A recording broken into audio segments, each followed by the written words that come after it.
our next incredible comedian. This comedian, I would say, is a master of vulnerability, a master of playing with your heartstrings to his heartstrings content. What I'm saying is he's really funny, he's really cheeky, he's really smart. He's very, very surprising. When we warm up in our class, we often will share stories, and just like writing in general, we share stories from our lives, from our past, and this guy has, I would say, probably a trove of the craziest stories I've ever heard. Is anybody here HBO, Netflix, things like that? The guy needs a TV show. And I am just so excited for you to hear what he's put in his set for you. Oh my goodness. Okay, put your hands together for Cory!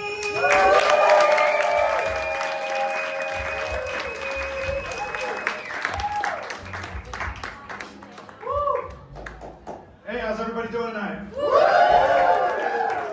to the Second City. Now, I might look familiar to you. I'm standing too close to you at the deli. Standing in front of you at the concert, videotaping the whole fucking time. You can't see now, but you can see it on YouTube. With my fireworks videos that nobody watches. You know, I went on a roller coaster recently, for the last time.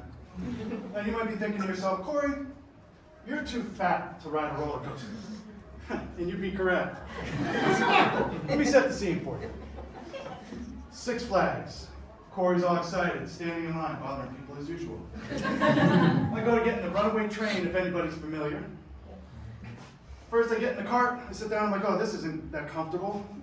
Thing's not locking down, I don't know what to do. I look at the guy, I'm like, he's no help, he just goes, I'm like, oh fuck, I'm sitting there like this, going around the corner. I'm holding on for dear life, feeling like I look like I'm on a squatty potty or something. The water wasn't the only thing brown that day. Shitty day. I didn't survive that, I almost didn't survive that one. Speaking of survival, as you can see, I could probably stand to lose some weight. I was thinking about maybe trying Ozempic. It's pretty popular these days. The problem is, unofficially, people say that it shrinks your face kind of like a raisin.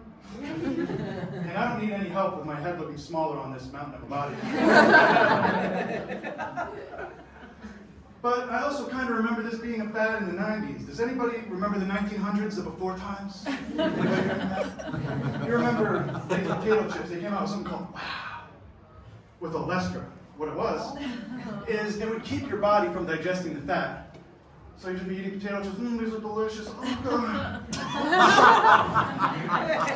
Just like Ozempic. Same thing all over again. Barbara, these chips are delicious, oh god. Oh my god, this Ozempic, I've lost so much weight. Oh, did you see that poor guy on the roller coaster? Disgusting. It's okay, I'll talk with her at the deli. Now, it's hard for me to find dates, mainly because I don't like rejection.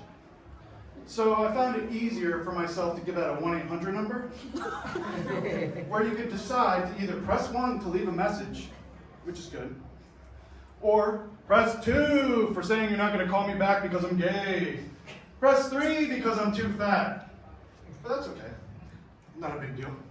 I was a little destroyed by the 1-800 number thing, so I decided to go to the city with my friends. They said they had tickets for Conan O'Brien. Yes, this was 20 years ago. Lord of the Rings was in the theaters. Internet was new. So it was okay.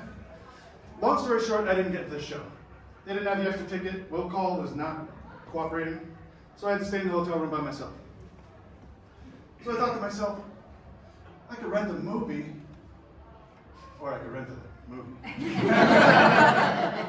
So, being smart about shenanigans, I called down to the office, or excuse me, the concierge, and asked, on the bill, if I order a movie, is it going to say the title of the movie?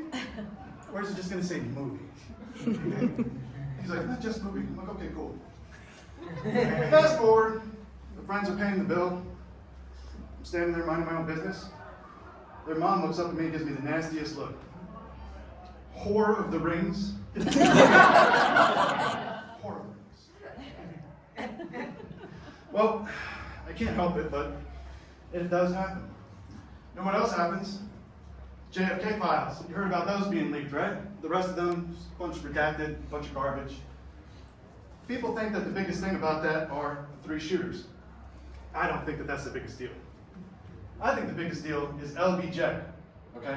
His vice president and the president that took over. Apparently, he was a big perv, and this is a true story. He would hide in a room with the lights out and ask somebody, "Oh, can you come over here, please?" You saw the gentleman.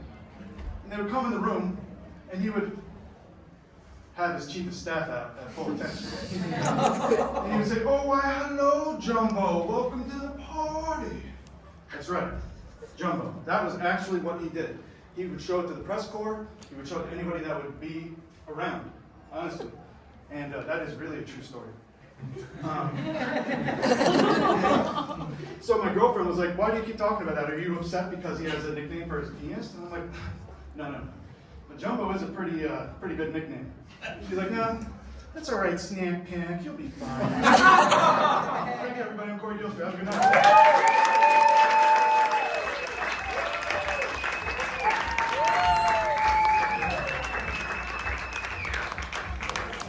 Nailed it! What do you guys think of Cory? Another genius. I am not. The next time someone gives me advice in the grocery store, I'm gonna think about it completely differently because I'm gonna remember Cory and I'm gonna look on them with love. Okay, you guys.